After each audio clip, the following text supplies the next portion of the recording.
So good morning, everyone. I'm Sharad Babu. I'm research scholar of Avionics Department of Indian Institute of Space Science and Technology, and today I am going to define my thesis on software-defined disruption tolerant network. It is one of the value addition to the next generation wireless infrastructures, and I carried out my research under the guidance of Professor B.S. Manoj.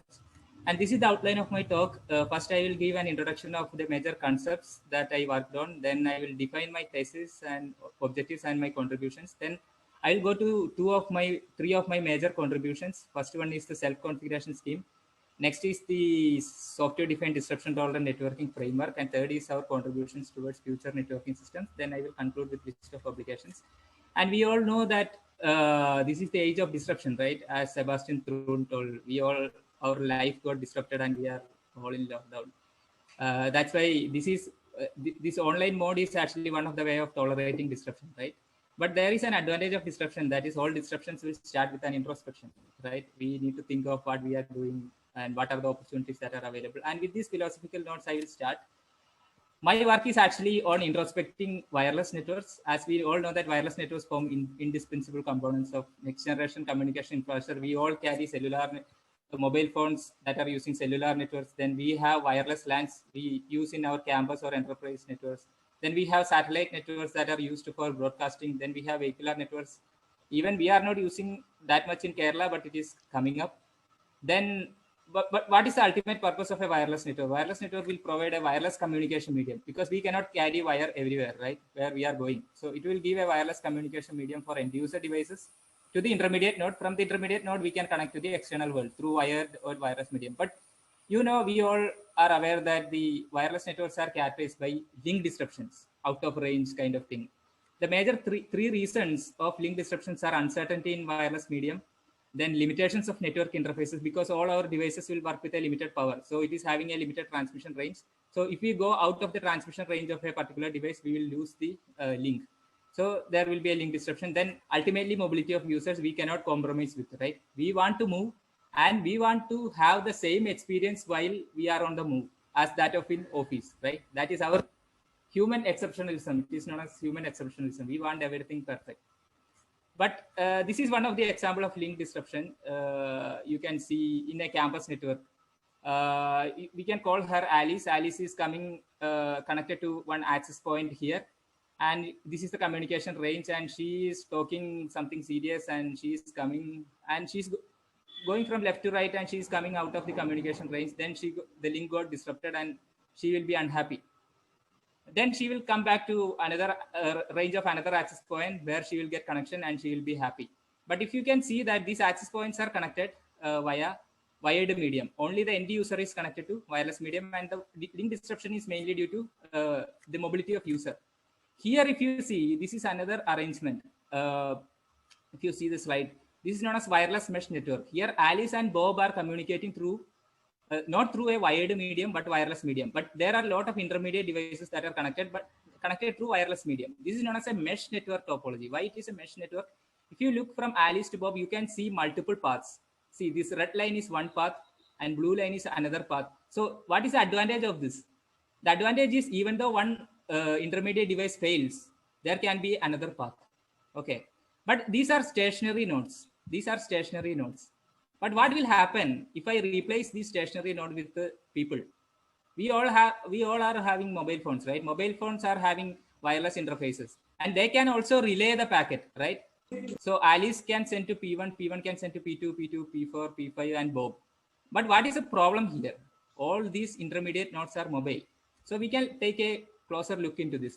So this is the scenario that I explained. At t equal to 0, we have this situation. But what will happen at t equal to 5? You can see there is a path disruption, right? Because this girl is moving to this direction and this girl is moving to this direction. And here, hello, hi, they communicated, but here, hello, but Bob is telling, are you there? Why are you there? Because he is not able to connect, right? So that is the problem. So how we will tolerate this kind of a disruption? We will take a closer look into a simple example. So this is a simple disruption tolerant network, right? Alice is communicating to Bob. This is something like a string topology.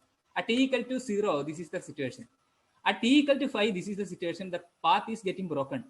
So what will happen? How we can communicate? Alice can communicate something to Bob. Okay. So the idea is something like this. So Alice can connect to P1, right? So Alice can send messages to P1. When P1 start moving, he can carry and forward the message. And when he reaches the communication range of Bob, he can deliver. That is known as store, carry, and forward approach that is used in the traditional disruption. That is one of the traditional networking, disruption tolerant networking technique. So you don't need to think that the disruption will happen only with the mobility. Okay, this is one of the disruptions that we took from our own example, our own test bed. You see, this is having three mobility cases. One is stationary mobility, another is group, and another is random with a different number of nodes. I want you to look at this figure. Even with the stationary mobility, means all nodes are stationary, still you can have disruptions. So group and random, definitely people are moving in group and in random way, and they obviously have disruption. But even in stationary, you have disruption due to environmental parameters and all. So this is the definition of disruption tolerant network, class of networks that try to address the problems emanating from delays due to link disruptions. You know, we are actually communicating. Even this Zoom meeting happens through the traditional TCP/IP protocol stack. This is the TCP/IP protocol stack. Our Zoom is working in application layer. My voice is actually going through all these layers, and it will come to your machine. Again, your machine's physical layer will receive it, and it will come to your application layer. But at this mode of communication, there is no store, carry, and forward. So in order to introduce store, carry, and forward, there is a bundle layer that is incorporated in the existing DTN stack. But where exactly, this is the traditional approach, where exactly the application of this kind of disruption tolerant networking comes. It is in emergency response network, tactical network, satellite network, vehicular network, etc. Now I want to deviate your attention to limitations of traditional networking approach. Why there is a limitation? You know, this is a simple network. I took an example. A wants to send something to F. So A is having two paths, right? A can send to B or C, but where A should send? So that is decided by the control part of A. Each device is having a control part and a forwarding part. So this red color is control part. So control part will take the decision where to forward, and it will give that decision to forwarding part, and it will forward. For example, A's control part took the decision to forward to B. So A will send the message to B. So B's control part will take the message, and it will take the decision where to forward, either D or to C. See the problem, you know, if you want to innovate or you want to customize your network according to your need, you are a network administrator. That is not possible because these are the devices you actually bought from some companies like D-Link or Cisco, and this control part is actually developed by Cisco and it is integrated within the device. You cannot have any any right to modify that kind of a control part. So you know what happens, even though with this situation you cannot, even researchers cannot come up with a new algorithm because they cannot do with the existing devices. So why researchers came with a new idea of separating the control part. So this is the idea. This was our original network. They took the red color thing, that is the control part, to a remote device known as controller, and this controller will reside with us. So what will happen is A want to send something to F. A will ask controller what to do. This controller is with us. So we can tell A, just forward to this place. And when it reaches B, B will also ask controller what to do. So we will send, so everything it will ask controller, and controller can take decision, and controller is with us. It is not with a company. So this will create the network programmable. So this is the idea. A wants to send something to F. A will send a request to C. That is known as a flow rule request or packet-in request, and it will send a response back to A. So maybe it will ask to forward to B. So B doesn't know how to do. So B will ask controller C. Then it will send the rule just to forward to D. Then D will ask C. Then it will send a rule. Then forward to F. Ultimately, it will reach F. And you know, the major part is this switch controller communication. That is known as control channel. Unless this switch controller communication is consistent, you cannot do controlling because the network control brain is actually in the controller. So first it should be perfect here. Then we can control the data that is passing through this data plane. So this is known as data plane. This is control plane. See what will happen if all these things are moving. That is a problem that we are trying to solve. So SDN, when it comes to wireless environment, there can be link disruptions in control channel, means link disruptions between switches and control. These are known as switches and this is controller, switches and controller. You see A and B got separated because of their mobility. So if A wants to send something to B, it needs the decision, but it cannot connect to controller, right? Unless it connect to controller, it cannot get the decision. So it cannot communicate. So first the control channel should be ready, then it can communicate, then it can give to any, it can transfer the data between anything. So first we need to resolve the link disruptions in control channel, then we need to go for link disruptions in data channel. So as Stephen Sinofsky told, a moment of disruption is where the conversation about disruption often begins, right? Even though the determining that moment is entirely inside. So with this philosophy, whenever there's a disruption or link disruption, we need to adjust with the link disruption, especially in control channel. So as soon as possible, we are trying to handle the link disruptions in control and data channel. There comes our thesis, objectives, and major contributions. So our thesis is a software-defined disruption-tolerant networking approach will improve the network performance in existing and future networking system. That is the thesis that we are claiming in this. And in the upcoming slides, I will demonstrate that how it will be working. Then the objective is to design and realize a framework for tolerating link disruptions in software-defined wireless environments. So while doing this, we have three major contributions. One is a self-configuration scheme, then a software-defined disruption-tolerant networking framework. Then we have some contributions towards upcoming vehicular networks. So I will go to the self-configuration scheme. What is the self-configuration scheme? As I told, our first priority is to resolve the link disruptions in control channel, right? So that is a primary aim. How we can do? We cannot do with a single controller. So we should go with a multiple controller, C1 and C2, right? So this is the previous case, and we have A and B now connected to C1. Other controllers can be connected to C2. But you know, there is a situation here. C is connected to C1. C can connect to C2 also, right? But which one C will connect to? That is an important question in wireless network, especially when all these devices are moving. So for that purpose, we defined a two self-configuration scheme. One is known as controller-initiated handoff. Another is known as switch-initiated handoff. I will directly go to the controller-initiated handoff. So we have multiple controllers, right? C1, C2, C3. We have 5 switches here, S1, S2, S3, S4, and S5. So here controller will decide to which controller each switch should connect to. Okay, that is the idea. Here the controller is deciding which switch, each switch should connect to which controller for the network control decision or flow rule. But there is a problem. Problem in the sense each switch should be connected to the all available controllers, and the switch, the selection of switch is happening through a controller role change. Means S1 should ask to C1. Then C1 will be the primary controller of S1, and C2 and C3 will be the secondary controller.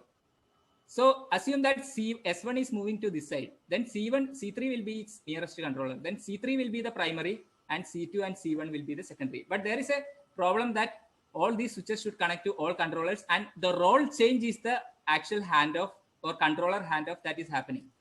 But this is not always possible. You cannot connect, all switches cannot connect with all controllers all the time. This is possible in network scenarios with a limited mobility, but it is not possible in network scenarios with a highly mobile networks. So we went with a switch initiated handoff. Here, not the controller is actually deciding which switch should connect to which controller. Here, switch itself is having the autonomy to decide to which controller I should connect to. But you know, in SDN, switches are considered as dumb devices. It will just obey what controller is telling. It is not having, switches are not having any other information. So how we will give switches this information of where are the controllers in the network, and which how I will compute the nearest controller. That is one of the challenge, and we address the challenge using a new protocol known as software-defined optimized link state routing protocol. There's a protocol known as OLSR, Optimized Link State Routing Protocol. It is popularly used in wireless ad hoc network. But we extended that network to software-defined networking in wireless environment. That's why we named it as software-defined optimized link state routing protocol. And we modified 2 of the control packets. You can see this red color thing, that is our addition actually, these red color fields. With this minimal red color fields, we achieved a software-defined node advertisement scheme. You know what is node advertisement scheme? whatever be the mobility, or whether new nodes enter into the network, there is no issue. That node can transmit or communicate its information, whether it is a switch, whether it is a controller, or whether it can act as switch and controller to the entire network through these two packets. So if there is a new node entering the network, it can advertise a new controller is entering into the network. A switch can easily know, okay, a new controller joined. But in controller initiated handoff, that is not the case. We need to manually configure. So switch initiated handoff and software defined optimized link state routing protocol is actually designed for highly dynamic network with a high degree of mobility. So we demonstrated, we actually tested the efficacy of our self-configuration schemes with experimental test beds. These are real-world campus-based network. Actually, we developed it in our D4 building, now the aerospace building, and we carried out experiments with all kind of mobility cases. There are these are switches. Okay, these are the data plane devices. This is controller. We have 3 controller and 5 switches. These are mobile switches. So you can see in case 4 switches are moving. In case 2, a new controller is introduced. Here a C3 is introduced. Then here switches are moving. In another case, a controller is failing. Here controller is moving. So we tried with all combinations of disruptions that can happen in a real world networking scenario. And this is the summary. And we can conclude that with the experimental results, we can conclude that both will work as self-configuration scheme, but in different scenarios. So we don't require any kind of configuration in switch initiated handoff, but there are limited configuration, that is manual configuration is involved in switch initiated handoff. And in terms of the additional overhead for using our self-configuration scheme, it is a mixed nature. So switch initiated handoff is giving low overhead in 2 of the metrics, that is open flow overhead and packet inflow mode delay, but it is giving high overhead in terms of number of handoffs and controller handoff time. So the conclusion is simple. As I told, switch initiated handoff is more, it has more affinity towards the highly mobile environments, but controller initiated handoff is suitable for environments with a limited mobility, and we can have easy configuration option. Now, we provide a consistent control channel. Okay, we provided a consistent control channel. Now, controller can tell the devices, okay, you do this thing, you do this thing, you do this thing. But if there is a disruption, what we should do? So this is one of the famous quote from Ryan. The key is to embrace disruption and change early, right? Just like COVID. COVID happened. Yeah, we need to embrace it and we need to change early. So don't react to its decade later. You cannot find innovation, right? This is having some similarity to how we handled the second wave of COVID. But in our wireless approach, what we are going to do is, if there is a disruption, we are trying to find out, we embrace the disruption first, and we will try to find out what will be the chance of future possible disruptions, and we will take action according to that. There comes our second contribution, that is software-defined disruption tolerant networking framework. So primary objective is to tolerate link disruptions in data plane. So we have a mathematical model, and we introduced a new concept known as controlled buffering. You know, as I told, there is no controlled buffering existing in the existing SDN paradigm. So we are introducing a controlled buffering. It, in plain English, I can tell, controller can tell switches, okay, there is a link disruption. You just buffer the packet for this much amount of time. And whenever the link comes, I will tell you to forward. That's all. That is our main idea. So we have a mathematical model. Then we have a new algorithm known as earliest arrival path with minimal storage time. Then we designed the switch. We designed the prototype. We used it for experiments. So why controlled buffering is required? So this is a traditional network. Okay, figure 21A. This is a traditional network. You know, S wants to send something to D. This is the shortest path, right? Cost 1, 2, and 3. Cost is 3. Assume that there is a disruption. So what will happen? There will be some packets here that will be rerouted through a longer path. That is the alternate path. That is known as traffic rerouting. If there is no alternate path, usually the source will reduce the sending rate and it will stop. And in traditional cases, that will be approach to delay tolerant networking approaches. We are trying to introduce a controlled buffering. I will tell the example how we are getting performance benefits using controlled buffering. So we can take the same example. S was sending messages to D, and the link got disrupted at t equal to 4. And we know that the link will come back at t equal to 7. So if you reroute the message, okay, at t equal to 4, the link got disrupted, right? So at t equal to 4, if you are rerouting the message from B, it will reach at D at 12th second. The messages from A, it will reach at 10th second. And from S, it will reach at 11th second. But assume controller is telling the node B, please buffer the packet. So S will continuously send and it will buffer the packet. So what is the advantage?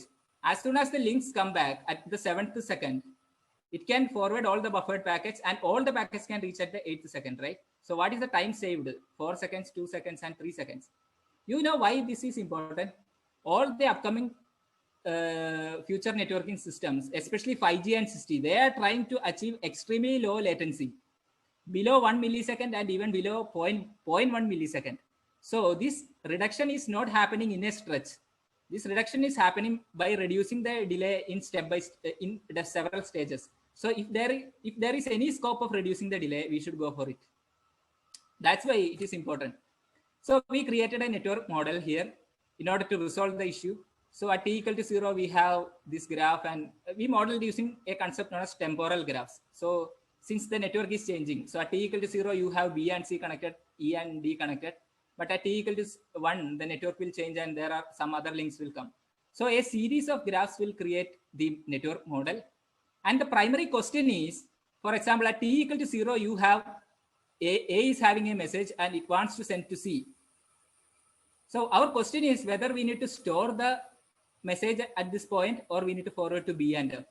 So the primary question we want to address is when, where, and for how long time we need to store or buffer the packets. So in order to store or buffer the packet, we should have a decision that whether it can reach the destination in future. So we need to predict some of the future states, right? So for that purpose, we used Markov chain approach. We actually represented the links in the network using a two-state Markov chain. The presence of a link is represented as 1 and the absence is 0. And we used the T-step transition probability of Markov chain to predict the future state of the network. And we predicted the network for the next m time instances. I can tell, yeah, at this moment at t equal to 0, this is the present moment. So I have a network like this and I have the future network states. I am actually predicting the future states and I am checking whether the message can reach D through this predicted graphs. And the next problem is what? What is the efficient path that it can take, the message can take, right? That is not that we defined as path problem for SDDTN. So you are given a graph sequence, predicted graph sequence, obviously. The current node where the packet resides V0 and the destination node VD. We need to find a temporal path that is defined something like this. And we define the temporal path with one additional attribute. We need to minimize the buffering time, right? We need to minimize the buffering time so that the additional packets can come and stored in the buffer. So this is an example temporal path. You know what is the meaning of this? At the node S, the packet should be stored for 3 seconds. After 3 seconds, there will be a link to A. At A, the packet should be stored for 2 seconds. After 2 seconds, there will be a link to B. No need to store at B. There will be a link to C. At C, there can be, you can store at 2 seconds. After that, there will be a link to destination D. So in order to solve this problem, we designed a new algorithm known as earliest arrival path with minimal storage time algorithm. This is the algorithm. I am not going deep into this algorithm due to time constraints, but this is actually the temporal path computation and this is the temporal path generation, 2 phases. This is example. The same example I will use. I can tell you one example. Okay, A wants to send some message to C. We are at t equal to 0. Okay, so we are just about to begin t equal to 1. So we have 2 links, right? So A can send to B and A can send to F. Then at t equal to 2, B will be isolated, right? B will be isolated, B cannot send anything, but F can send to E, right? Then at here, F can send to E, then here E can send to D, but here also, A is again coming into contact. If you see at t equal to 4, A is coming into contact with the C and B can come into contact with C. So through A and through B, it can deliver the message to C. So we have 2 temporal paths that are available, A3C. It means in the first path, A can buffer the packets for 3 seconds. After that, a link towards C will come. Or A can directly send to B here. After that, B can buffer for 2 seconds. It can come to then it can deliver to C. But which one our algorithm will choose? Our algorithm will choose this one in order to reduce the cumulative buffering time. Here the cumulative buffering time is 3, but here it is 0 plus 2, that is 2. So the idea is at A, the message is there, it will ask controller what to do. So if this is the case, if 0 is the waiting time, then controller will tell A, you don't need to store the packet, you just forward to B. But if this is the case, the controller can tell the switch to store the packet for 3 seconds, then you can do. So that is the idea. So how we will realize? This is the logical diagram.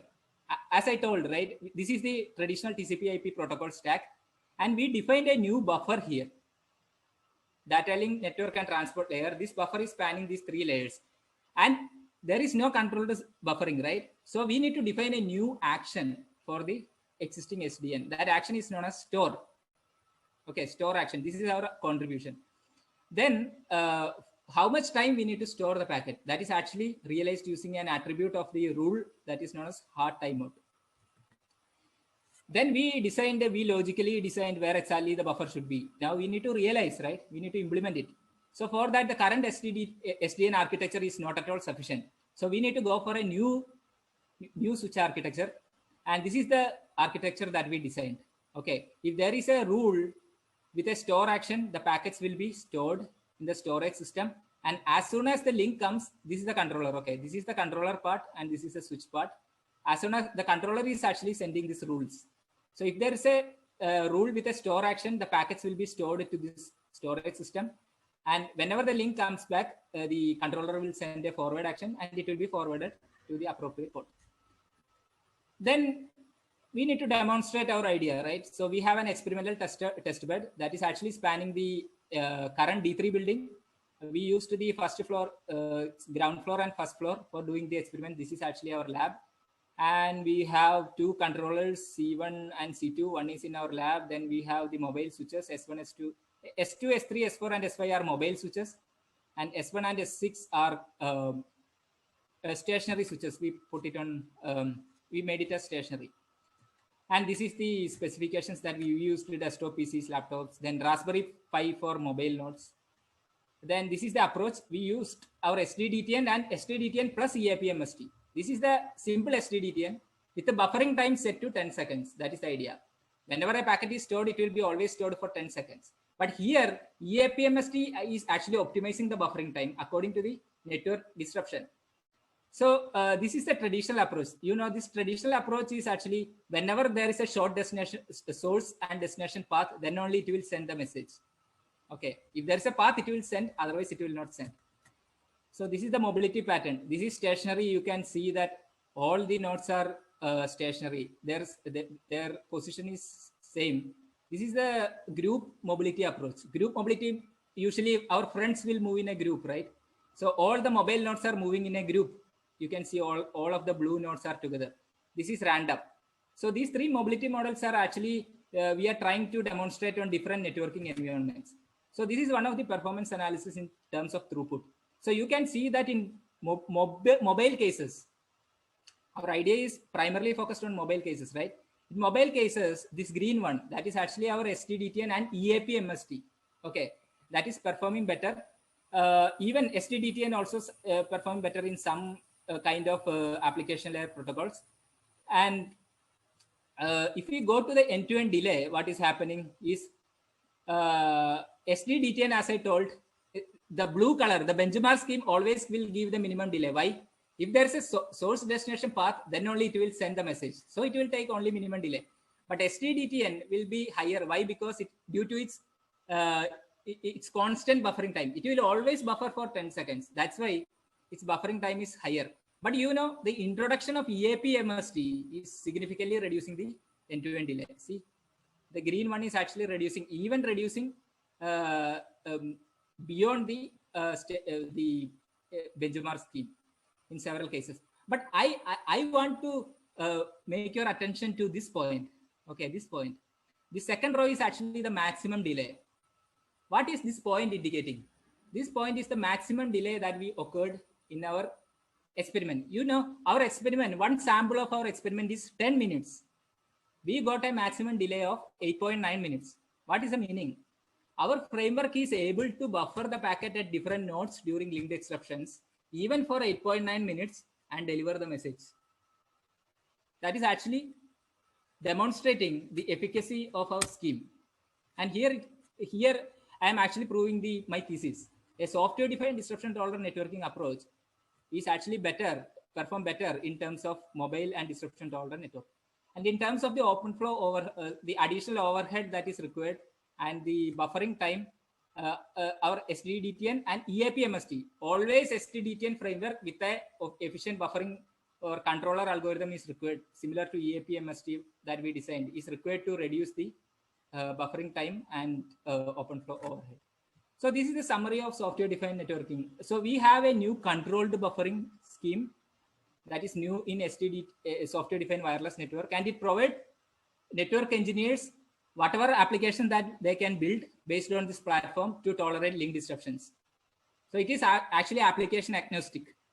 Then we have a new EAP-MST algorithm that is actually reducing the delay, but still there is a scope for improvement. Then actually we designed the algorithm with the existing TCP/IP stack, so it can be easily migrated to our existing future networking systems. So this work is actually published in IEEE Transactions on Network Management and Network Service and Management. So we will go to, so we actually resolved the control channel inconsistency. Now data channel inconsistencies are resolved. Now we need to have some application, right? As Marx told, nothing have value without being an object of utility. So we should use our idea in real world situations. So we have some contributions in vehicular networks and satellite networks. I will go to the vehicular networks first.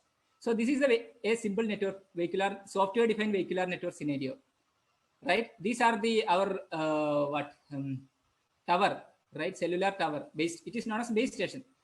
So these are the vehicles that are moving. What is the disadvantage here? These towers are actually sparsely distributed. So these vehicles cannot communicate to external world because they are out of the range. Only limited number of vehicles can communicate.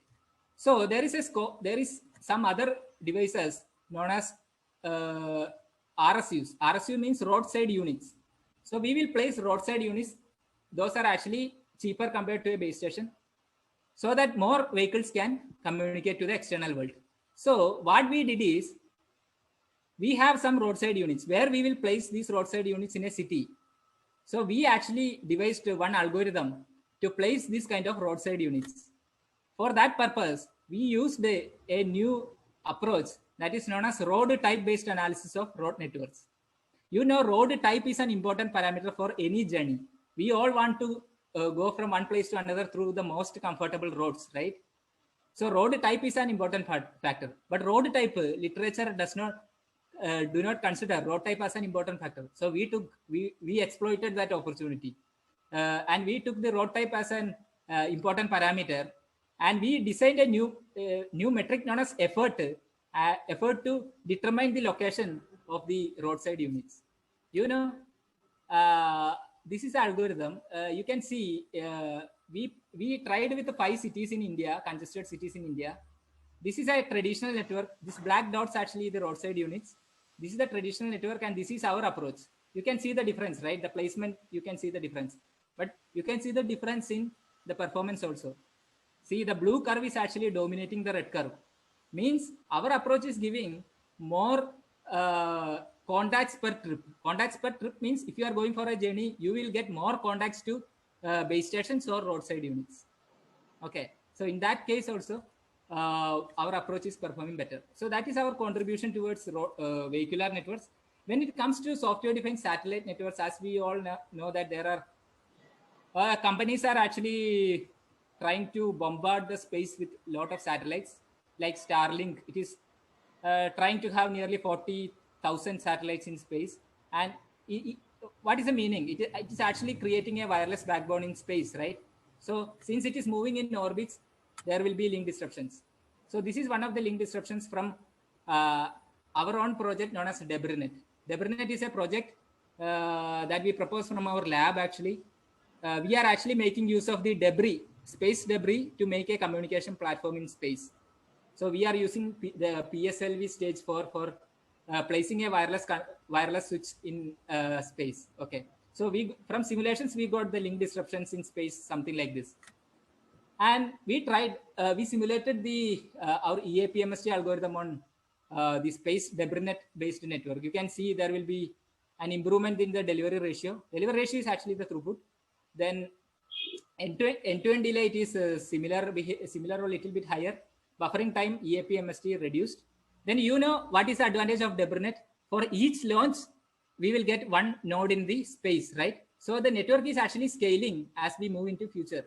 So according to the scaling we studied, so you can see that the delivery ratio is going with the 30 satellites, it is going 30 debris, it is going near 0.8. 0.8 means 80% of the messages are delivered using the space communication systems. So then another domain of our application is software-defined satellite network, tactical networks. The tactical networks, as you know, that it is primarily designed for military communications. And there are controllers that will be equipped within unmanned aerial vehicles, right? Helicopters or wherever it is, and they can control a specific part of the network. So our self-configuration scheme and STDTN is more suitable towards software-defined tactical networks. So here I will conclude.